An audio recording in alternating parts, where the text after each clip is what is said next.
El estudio en la noche de hoy se titula Elena de White y sus falsas profecías. Vamos a conocer en el tiempo que tenemos algo de esta fundadora y profetisa del adventismo del séptimo día. Vamos a ver parte de su biografía y luego vamos a ver si realmente fue una profetisa de Dios, como reclamó ella y lo reclaman sus seguidores hasta el día de hoy. Como hemos visto anteriormente, el movimiento adventista tiene sus comienzos en el siglo XIX y Elena de White juega el rol más importante en sus comienzos y durante toda la historia hasta el día de hoy. Sin Elena de White no hay Iglesia Adventista del Séptimo Día. La gran mayoría del movimiento la considera una intérprete infalible de la palabra de Dios. Ella es el espíritu de profecía mencionado en Apocalipsis 19:10 y también llamado el testimonio de Cristo, mencionado en Apocalipsis capítulo 12, versículo 17. Esta mujer nació en 1827 en el estado de Maine, en Norteamérica. Cuando tenía 9 años de edad, fue atacada por una compañera de escuela quien la golpeó con una piedra en el rostro. Fracturó su nariz, quedó desfigurada para el resto de su vida y el golpe fue tan violento, tan brutal, que estuvo a punto de perder su vida. Estuvo inconsciente por 3 semanas y nadie esperaba en aquel entonces que se recuperara. Esto cambió drásticamente su vida. Su salud, tanto mental como física, quedaron endebles para el resto de su existencia. Todo esto lo pueden ustedes leer en Testimonios para la Iglesia, tomo 1, páginas de la 9 a la 58, de su propio puño y letra. Durante su juventud, cayó bajo la influencia del pastor bautista William Miller, quien anunció la venida de Cristo para 1844. Con el juicio de Cristo pendiente, fue presa de un temor terrible al sentirse perdida. Se convierte, así va la historia, pero sigue temerosa a pesar de su conversión. Su ansiedad, o su angustia, mejor dicho, era solamente aliviada cuando en sueños viajaba al cielo y se encontraba con Jesús. Y esto nos da la pauta de su condición mental y emocional en ese momento. Cuando Jesús no volvió como estaba profetizado, primero en 1843, y luego el 22 de octubre de 1844, la desilusión pasó a la historia con el nombre del Gran Fiasco o Gran Chasco. 2 meses más tarde, en diciembre del mismo año, Elena de White comenzó a tener visiones. Una de esas visiones le mostró que los cálculos que se hicieron para profetizar la venida de Cristo para 1843 contenían errores, pero esos errores fueron causados por la mano del Señor a propósito. En otras palabras, Dios escondió cifras premeditadamente. ¿Para qué? Para probar a los fieles. Esto está documentado en los primeros escritos Early Writings, página 64. Presuntuosamente, esta jovencita le adjudica a Dios la responsabilidad por la falla de 1843 y no duda en hacer esto a los efectos de justificar sus propias fallas. De ahí en adelante, comenzó a tener visiones prácticamente todos los días. Por supuesto que hay evidencia abrumante para probar que sus visiones eran sólo el resultado de su accidente de la juventud, enfermedades de los nervios, complicaciones con histeria, epilepsia, catalepsia y éxtasis. No la droga, no se había inventado todavía, significa que solamente entraba en estado de trance. En 1846 se casa con el señor White. Este hombre la apoyó y la motivó en sus visiones, y de ahí en adelante quedó construido el fundamento para el movimiento adventista, que se organiza oficialmente como la Iglesia Adventista del Séptimo Día en 1863. ya con las visiones de la señora White confirmadas como inspiradas por Dios, con la observancia del sábado y el legalismo expresado en restricciones alimenticias, en los códigos de vestimenta de las mujeres, en el uso de joyas, maquillajes, etcétera, etcétera. Vamos a pasar directamente a los reclamos proféticos de esta señora. No sin antes decir que hay una prueba bíblica para saber cuando el profeta es realmente un profeta de Dios. Está en Deuteronomio, capítulo 13, versículos 1 al 5. Allí el Señor nos advierte que el profeta que guía, conduce o invita a la gente a adorar o seguir a otros dioses es un falso profeta, aun cuando la profecía que anunció se cumpla. Es decir, cuando el profeta anuncia algo y ese algo ocurre, ¿significa que estamos frente a un profeta de Dios? No, hay una prueba doctrinal y está aquí. Estas cosas se pueden ver, evidentemente, cuando usted consulta a un astrólogo, un espiritista o un psíquico que le anuncia algo que realmente llega a ocurrir, como suele a veces suceder. Lo anunciado ocurre, pero cuando analizamos a qué Dios nos conducen estas prácticas ocúlticas, sabemos que no es el Dios de la Biblia. Estamos entonces frente a un falso profeta, estamos frente a doctrinas de demonios, espíritus engañadores, según dice 1 Timoteo 4:1. Todo esto lo vemos hoy en la filosofía de la nueva era, en la filosofía de las religiones orientales, en el panteísmo, en el karma, en la corriente que dice que somos divinos, que el pecado no existe, que Dios es amor, que Dios nos juzga, etcétera, etcétera. Ahora, hay una segunda prueba para saber quién es un falso profeta. Y está en Deuteronomio 18. Y lo vamos a leer. Deuteronomio 18, desde el versículo 20 en adelante. El profeta que tuviere la presunción de hablar palabra en mi nombre, a quien yo no le haya mandado hablar, o que hablare en nombre de dioses ajenos, el tal profeta morirá. Y si dijeres en tu corazón, ¿cómo conoceremos la palabra que Jehová no ha hablado? Si el profeta hablar en nombre de Jehová, y no se cumpliere lo que dijo, ni aconteciere, es palabra que Jehová no ha hablado. Con presunción la habló el tal profeta, no tengas temor de él.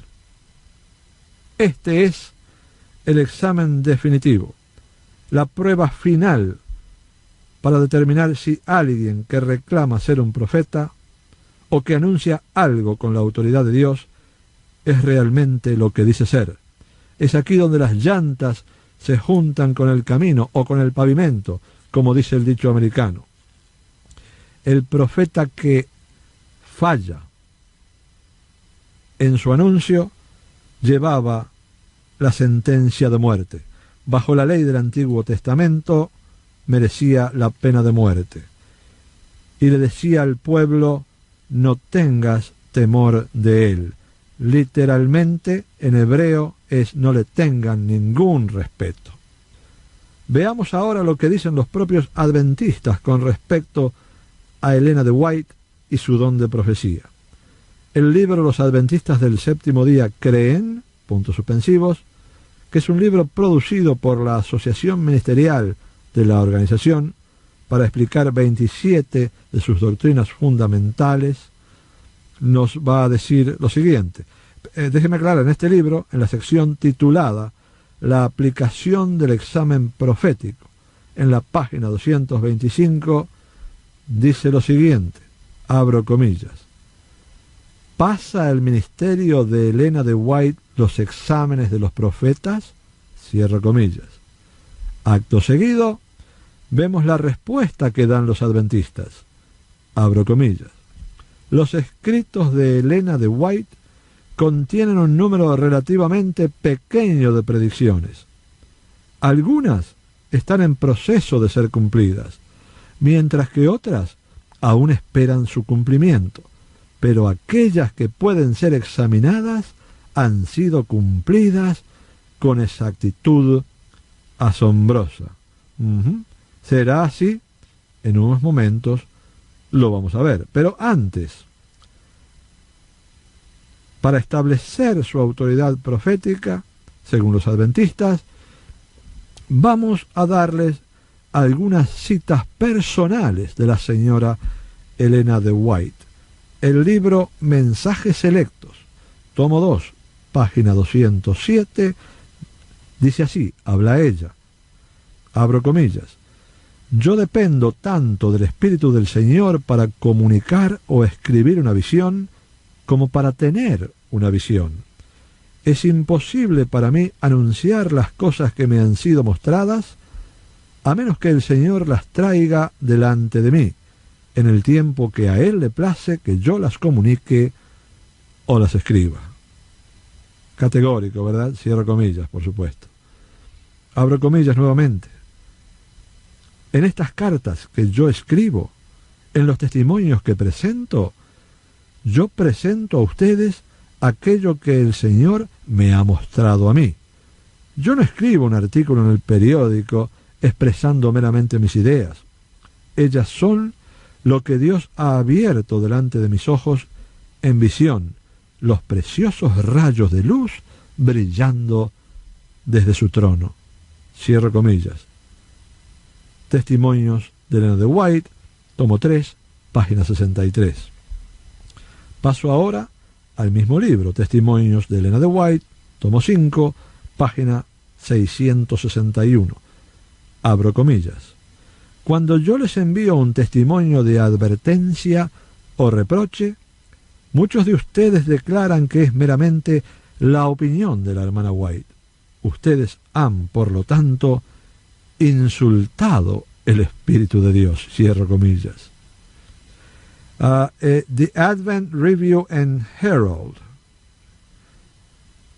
de octubre 4 de 1928, dice lo siguiente: los adventistas del séptimo día mantienen que Elena de White ofició como un verdadero profeta durante los 71 años de su ministerio público.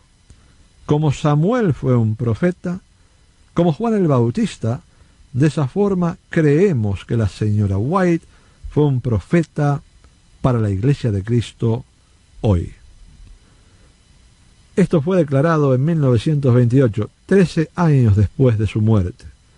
Nunca se han retractado o nunca lo han desmentido hasta el día de hoy. Y vamos a ir directamente a la evidencia, ahora sí. Y vamos a comenzar con una falsa profecía que se dio en la conferencia de Battle Creek, en el estado de Michigan. El libro Dones Espirituales, tomo 2, página 292. Aquí está hablando la señora Elena de White, aquí está promoviendo una profecía. Abro comillas. Una conferencia se llevó a cabo en Battle Creek en mayo 1856. En la conferencia se me dio una visión muy solemne. Yo vi que algunos de los allí presentes serían comida para los gusanos. Algunos serían expuestos a las 7 últimas plagas y otros serían trasladados al cielo en la segunda venida de Cristo sin gustar la muerte. Cierro comillas. Elena de White aquí anuncia la venida de Cristo en un lapso de tiempo relativamente breve. Tal es así que algunos serían trasladados al cielo en la segunda venida de Cristo sin gustar la muerte.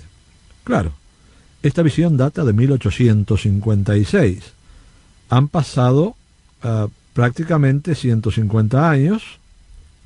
Yo diría que todos los participantes de la conferencia de Battle Creek ya están muertos. Creo que es un cálculo bastante acertado. La segunda venida de Cristo no ocurrió durante sus vidas, tal como Elena de White lo profetizó. Esto es más que suficiente para declarar a Elena de White como una falsa profetisa, ¿no les parece a ustedes?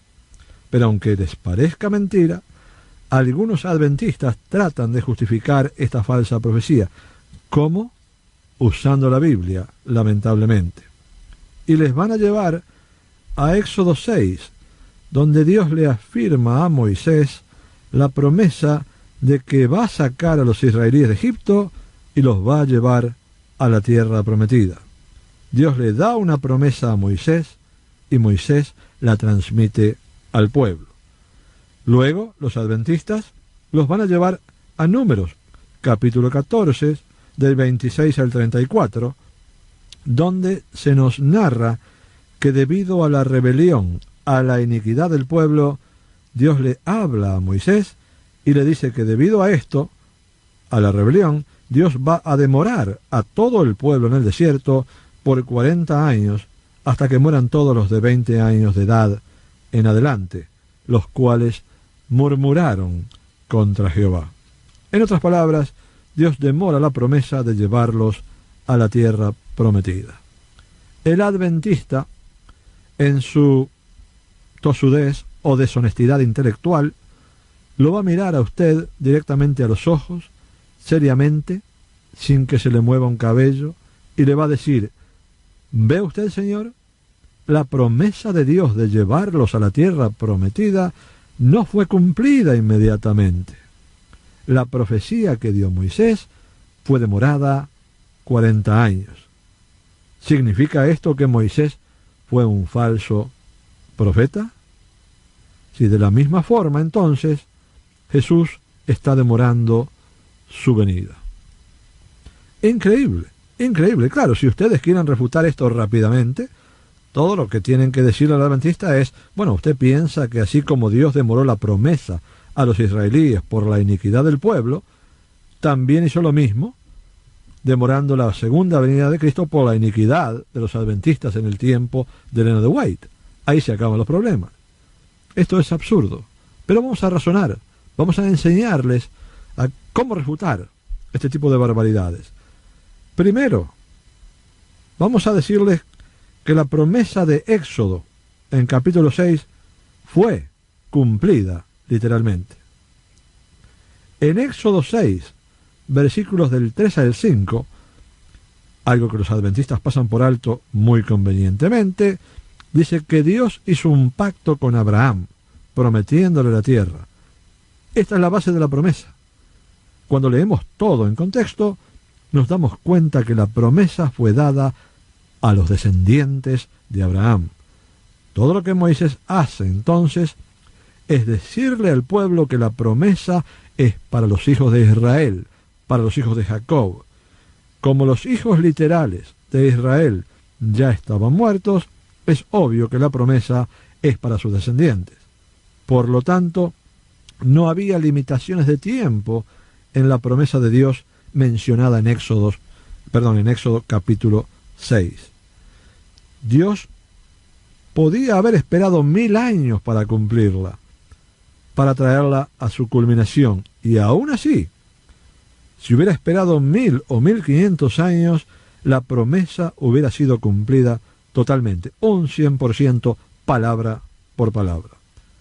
Ahora, en el caso de la profecía de Elena de White, lo voy a leer de nuevo. Abro comillas. Una conferencia se llevó a cabo en Battle Creek en mayo 1856. En la conferencia se me dio una visión muy solemne. Yo vi que algunos de los allí presentes serían comida para los gusanos, algunos serían expuestos a las 7 últimas plagas, y otros serían trasladados al cielo en la segunda venida de Cristo sin gustar la muerte. Cierro comillas. Hay aquí, en esta profecía de Elena de White, una limitación de tiempo. Jesús volvería en un lapso de tiempo en el cual algunos de los asistentes a la conferencia todavía estarían vivos. ¿Se dan cuenta ustedes? la promesa de Dios aquí de la forma que lo puso doña Elena, pone a Dios como un mentiroso. Claramente, ella es una falsa profetisa. Hay otra forma en la cual ellos intentan justificar esta falsa profecía. Y esto es importante, porque este argumento lo dan no solo los adventistas, sino también los testigos de Jehová y los mormones, para explicar las falsas profecías de sus fundadores. Y ustedes tienen que aprender a manejar estas cosas. Estas cosas no las van a aprender en su iglesia. El pastor no tiene tiempo de entrar en detalle. No las van a aprender ni siquiera en los seminarios a los que algunos de ustedes van. Déjenme mostrarle cómo refutan las falsas profecías de sus líderes estos grupos. La historia que les van a contar es la siguiente. Bueno, les van a decir, Jonás, todos ustedes saben la historia de Jonás. Dios le da la orden de ir a predicar a Nínive. Jonás dice no, para Nínive no voy, se toma el crucero del amor para España y Dios lo convence muy sutilmente de volver sus pasos hacia Nínive. Jonás, por ejemplo, dicen los sectarios y la gente de grupos aberrantes, profetizó la destrucción de Nínive. Les dio 40 días para que el juicio de Dios llegara, pero la gran ciudad no fue destruida. Permítanme abrir la Biblia en este momento. Vamos al libro de Jonás. Vengan conmigo al libro de Jonás, capítulo 3. Voy a leer 2 versículos. Capítulo 3. Voy a leer versículo 3 y 4. Y se levantó Jonás y fue a Nínive, conforme a la palabra de Jehová. Y era Nínive ciudad grande en extremo, de 3 días de camino. Y comenzó Jonás a entrar por la ciudad, camino de un día, y predicaba diciendo, de aquí a 40 días Nínive será destruida. Ahora, dicen los adventistas, se predijo la destrucción de la ciudad, que luego no ocurrió. Si Jonás no puede ser llamado un falso profeta, otros que hacen lo mismo no pueden ser culpables o ser llamados falsos profetas. Elena de White predijo la venida de Cristo en un plazo de tiempo. Eso no ocurrió, pero no podemos llamarla una falsa profeta. Eso es lo que dicen los adventistas. Los testigos de Jehová van aún más lejos y dicen, bueno, los profetas de Dios cometen errores. Pero este es un razonamiento inválido y aprendan a refutarlo. La profecía de Jonás pertenece a una categoría particular de profecía, a una categoría particular de predicción. ¿Cuál es? Es la profecía condicional. Profecía condicional. Este es un principio general de la Escritura cuando se trata de juicios de naciones. Déjenme darles el principio. Lo podemos ver en Jeremías, capítulo 18, versículos 7 y 8. Dice así, en un instante, habla Dios, en un instante hablaré contra pueblos y contra reinos, para arrancar y derribar y para destruir. En un instante, quiere decir en cualquier momento. Aquí tenemos una ilustración de la soberanía de Dios para ejecutar sentencia, para traer juicio. Versículo 8. Pero si esos pueblos se convirtieren de su maldad, contra la cual hablé, yo me arrepentiré del mal que había pensado hacerles. Reitero, pero si esos pueblos se convirtieren de su maldad, contra la cual hablé, yo me arrepentiré del mal que había pensado hacerles. Por favor, no piensen que Dios se arrepiente o que no conoce el futuro. La Biblia enseña que es omnisciente, conoce pasado, presente y futuro. Primera de Samuel 15:29. No es hombre para que se arrepienta. Dios no es hombre para que se arrepienta. Aquí se trata de Dios, en su palabra, acomodando su lenguaje a nuestro entendimiento. Eso es todo, lenguaje antropomórfico. El punto es que si un profeta anuncia juicio sobre alguien, o sobre una nación, o sobre una ciudad debido a su maldad, y la gente se arrepiente, Dios no traerá juicio sobre ellos. Y este es precisamente el caso en el tiempo de Jonás.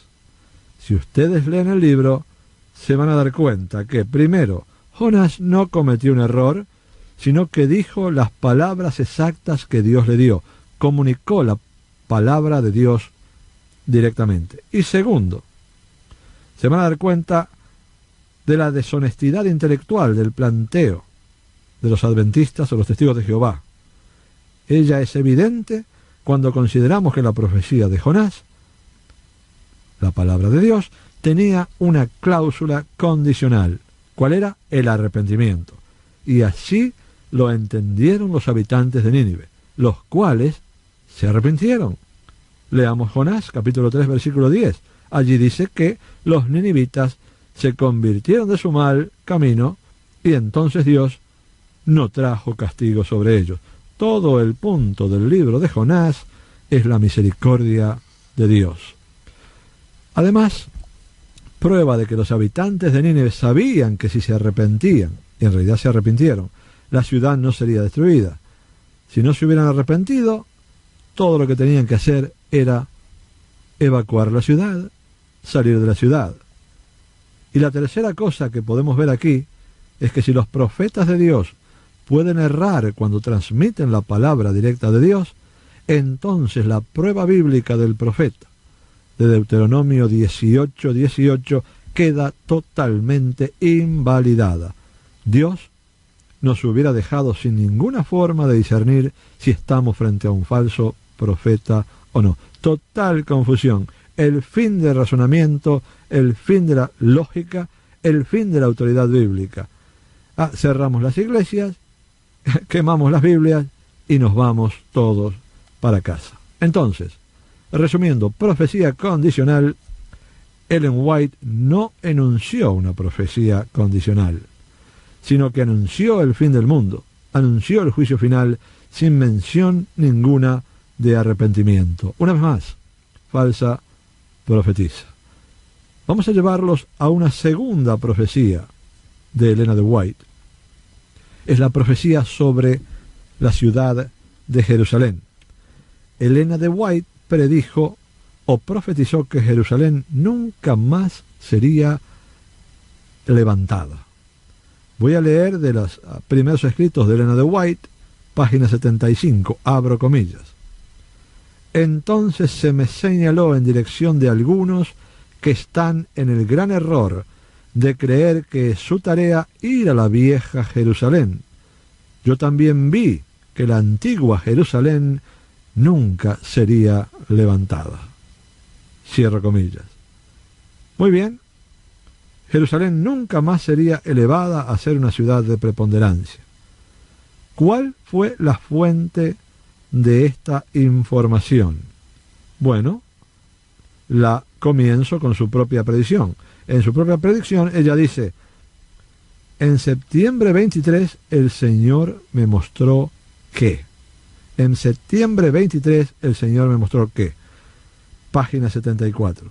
Y luego continúa describiendo varias cosas y diciendo que el Señor mismo se las había mostrado.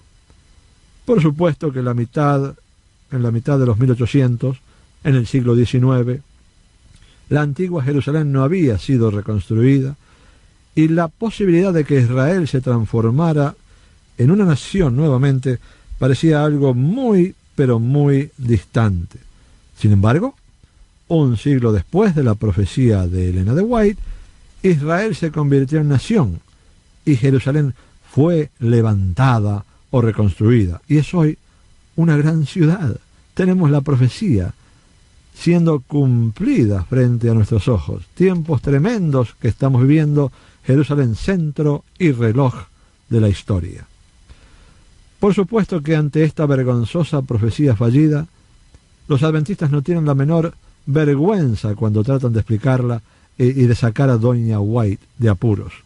Y ustedes van a escuchar toda clase de explicaciones, bla, bla, bla, historietas para poner a dormir a los niños. Unos dicen que White se refería solo al milenio.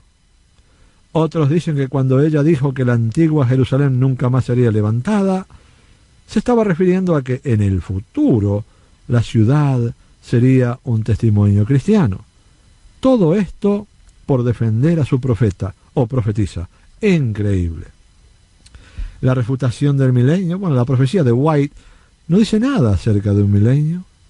Es más, la profecía usa la palabra nunca, cuando dice que nunca sería levantada. Y nunca, perdón la redundancia, nunca es nunca. La otra refutación, bueno, que acerca de que Ellen White se estaba refiriendo a que Jerusalén sería reconstruida o levantada como un centro de testimonio cristiano. Bueno, lamentablemente para ellos, la señora White nunca dice eso en su profecía.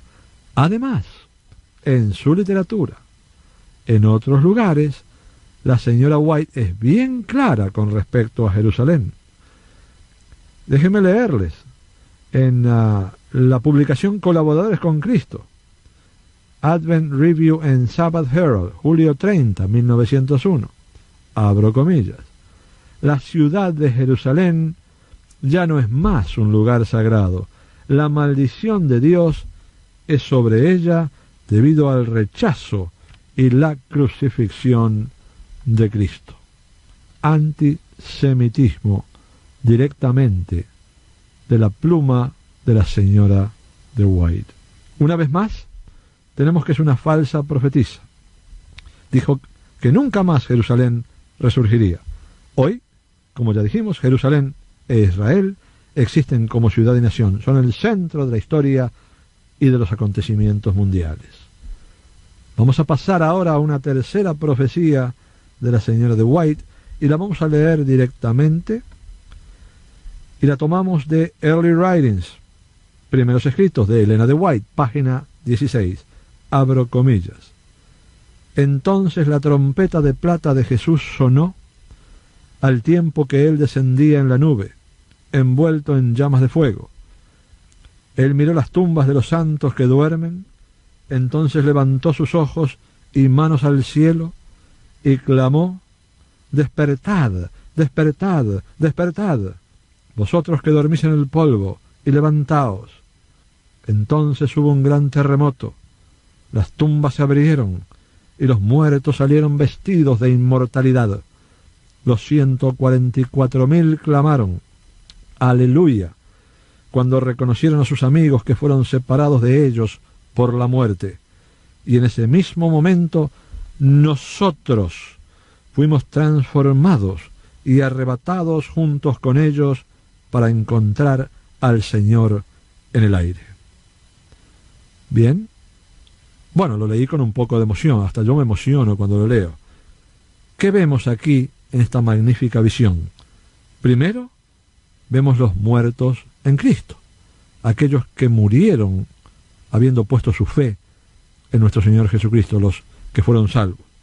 Vemos los muertos en Cristo resucitando a la vida durante la segunda venida de Cristo. Segundo, vemos a los 144.000 sellados de Apocalipsis, de capítulo 7 y capítulo 14, gritando que aleluya, cuando ven a sus amigos que habían muerto. ¿Esto qué nos dice? Que los 144.000, según Elena de White, están vivos cuando Cristo vuelve. Atención ahora. Ella dice nosotros, déjeme leer la porción. Nosotros fuimos transformados y arrebatados juntos con ellos para encontrar al Señor en el aire. Nosotros, fijen la atención allí. El punto es, la visión muestra que ella es uno de los 144.000 y que todos están vivos cuando Cristo vuelve. Y por supuesto, Elena de White murió en 1915 y Cristo aún no ha venido. Una vez más, claramente, vemos que fue una falsa profetisa.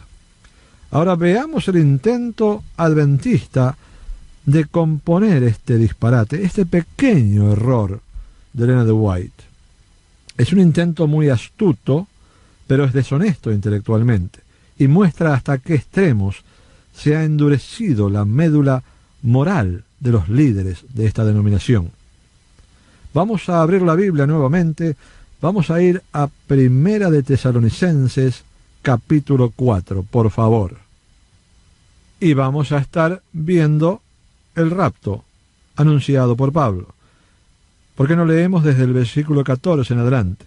Pablo dice: porque si creemos que Jesús murió y resucitó, así también traerá Dios con Jesús a los que durmieron en él.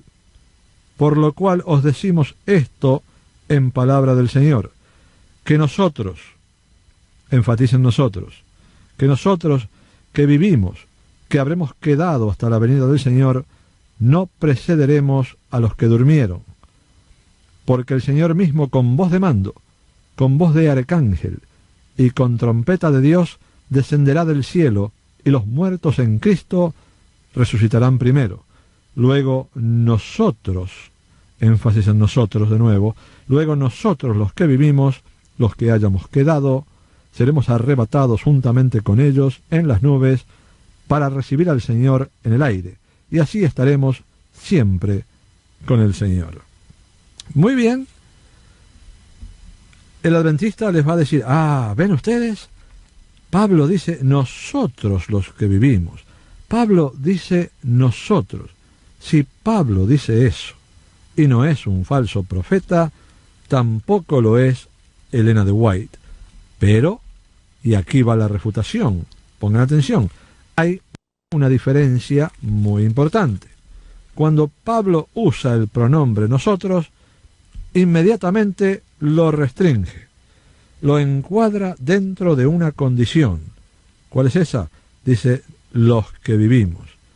Nosotros, entonces, aplica solamente a los que llenan el requisito de la condición, o sea, los que estarán vivos cuando vuelva Cristo. Sin embargo, por el contrario, la declaración de Elena de White no contiene tal condición. No dice, nosotros los que vivimos seremos transformados y arrebatados, etcétera, etcétera.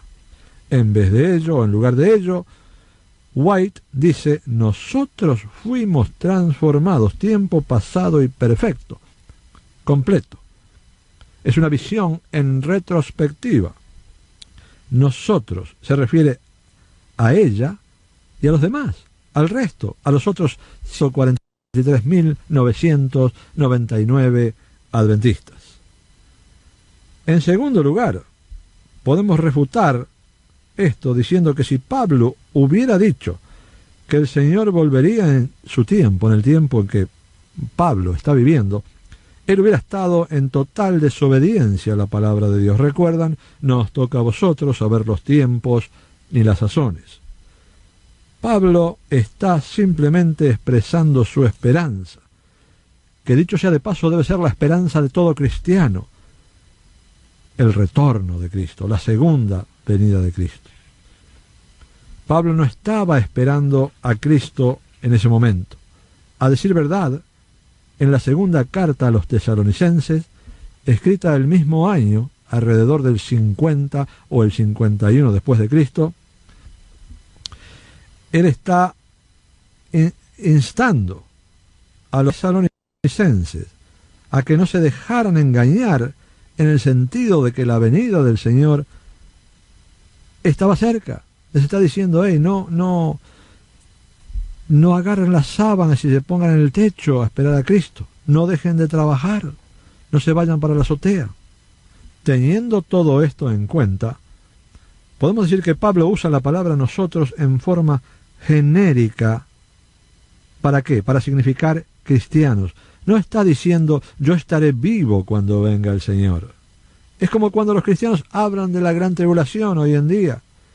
La gran tribulación, la que va a ocurrir después del rapto, en la posición pretribulacionista, por supuesto.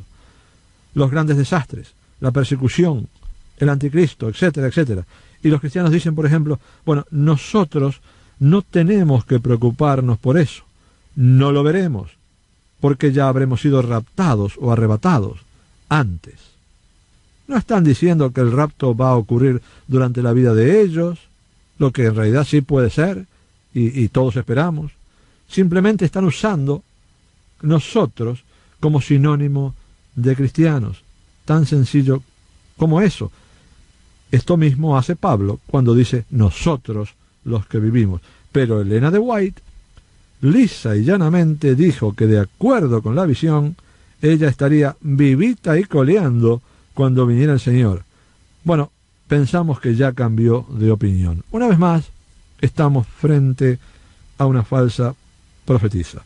Podríamos continuar hasta el infinito, hay muchas otras más. Todos los cristianos que toman en serio la advertencia de Deuteronomio deben declarar a Elena de White como falsa profetisa y rechazar su liderazgo y rechazar sus escritos. Porque, entre otras cosas, profetizó que la esclavitud continuaría. Lo hizo en 1862 en sus primeros escritos, página 256. Todos sabemos que la esclavitud fue abolida unos años más tarde con Abraham Lincoln en la presidencia. También anunció que durante la guerra civil Inglaterra iba a invadir la nación. Tampoco sucedió. Visiones de la señora White. El material bíblico e histórico que esta mujer dijo haber recibido en visiones de parte de Dios fue en realidad robado, plagiado de decenas de libros. Ustedes pueden leer todo esto en La mentira White, White Lie, de Walter Rea, publicado en 1982. Las visiones de salud y de nutrición fueron robadas de los libros de medicina de la época. Y esto está bien documentado en el libro llamado Profetisa de la Salud, del autor Ronald Numbers, publicado en 1976. En fin, por lo que hemos visto, sus predicciones no se cumplieron, y las que quedan no se cumplirán. Una de las más grandes que ellos aún esperan es que todas las iglesias evangélicas se unirán con el catolicismo para guardar el domingo, y los vamos a perseguir a ellos porque ellos guardan el sábado. Pero van a quedar frustrados, queados, si cabe la expresión, tanto como sus antepasados, al ver que todo este enredo de doctrinas absurdas y profecías fallidas que ellos defienden no se cumplirán y van a quedar al descubierto de sus errores. A pesar de toda esta evidencia, la Iglesia Adventista del Séptimo Día sigue promoviendo el material de Elena de White a nivel mundial y lo declara autoritativo y lo declara una fuente de verdad provista para el bienestar de la Iglesia, la guía, la instrucción y la corrección, usando sus propias palabras. Teniendo en cuenta, mis amigos, que un gran número de doctrinas adventistas tienen su origen en las visiones de Elena de White, los adventistas del Séptimo Día se encuentran en clara violación de la palabra de Dios. Aquellos que siguen a Elena de White siguen a una falsa profeta. Aquellos adventistas que confían en Cristo solamente para su salvación pueden ser salvos, pero nosotros les pedimos seriamente que consideren las implicaciones que existen cuando uno se asocia con una denominación que sigue a una falsa profetisa en claro desafío o reto de la palabra de Dios o a la palabra de Dios. Esta falsa profetisa los condujo y conduce al error de doctrinas claramente aberrantes, tales como el juicio investigador, el sueño del alma y la inmortalidad condicional, por mencionar algunas. Nosotros exhortamos a los adventistas a mirar las Escrituras directamente por su propia cuenta, no a través de las visiones de White, las cuales distorsionan peligrosamente el claro mensaje bíblico. Sólo así, sólo de esa forma, podrán apreciar los principios y las verdades bíblicas sobre los cuales se puede, sí, establecer una iglesia saludable en todo sentido. De su juventud, cayó bajo la influencia del pastor bautista William Miller, quien anunció la venida de Cristo para 1844. Con el juicio de Cristo pendiente, fue presa de un temor terrible al sentirse perdida. Se convierte, así va la historia, pero sigue temerosa a pesar de su conversión. Su ansiedad, o su angustia, mejor dicho, era solamente aliviada cuando en sueños viajaba al cielo y se encontraba con Jesús. Y esto nos da la pauta de su condición mental y emocional en ese momento. Cuando Jesús no volvió como estaba profetizado, primero en 1843 y luego el 22 de octubre de 1844, la desilusión pasó a la historia con el nombre del Gran Fiasco o Gran Chasco. 2 meses más tarde, en diciembre del mismo año, Elena de White comenzó a tener visiones. Una de esas visiones le mostró que los cálculos que se hicieron para profetizar la venida de Cristo para 1843 contenían errores, pero esos errores fueron causados por la mano del Señor a propósito. En otras palabras, Dios escondió cifras premeditadamente. ¿Para qué? Para probar a los fieles. Esto está documentado en los primeros escritos Early Writings, página 64. Presuntuosamente, esta jovencita le adjudica a Dios la responsabilidad por la falla de 1843 y no duda en hacer esto a los efectos de justificar sus propias fallas. De ahí en adelante, comenzó a tener visiones prácticamente todos los días. Por supuesto que hay evidencia abrumante para probar que sus visiones.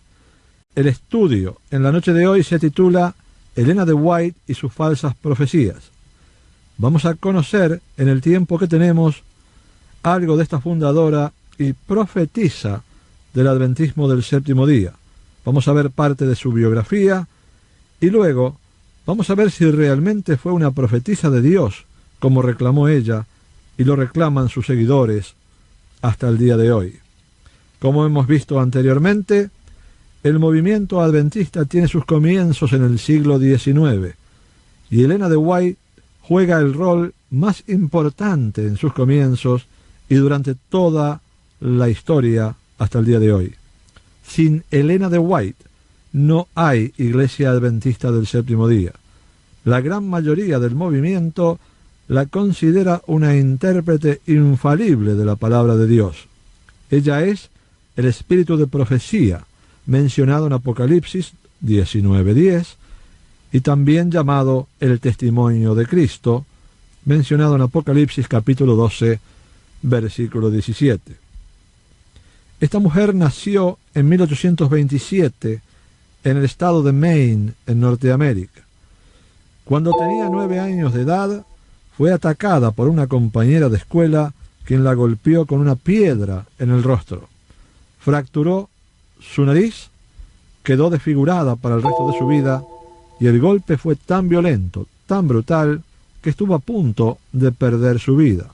Estuvo inconsciente por 3 semanas y nadie esperaba en aquel entonces que se recuperara. Esto cambió drásticamente su vida. Su salud, tanto mental como física, quedaron endebles para el resto de su existencia. Todo esto lo pueden ustedes leer en Testimonios para la Iglesia, tomo 1, páginas de la 9 a la 58, de su propio puño y letra. Eran solo el resultado de su accidente de la juventud, enfermedades de los nervios, complicaciones con histeria, epilepsia, catalepsia y éxtasis. No la droga, no se había inventado todavía, significa que solamente entraba en estado de trance. En 1846 se casa con el señor White. Este hombre la apoyó y la motivó en sus visiones, y de ahí en adelante quedó construido el fundamento para el movimiento adventista, que se organiza oficialmente como la Iglesia Adventista del Séptimo Día en 1863, ya con las visiones de la señora White confirmadas como inspiradas por Dios, con la observancia del sábado y el legalismo expresado en restricciones alimenticias, en los códigos de vestimenta de las mujeres, en el uso de joyas, maquillaje,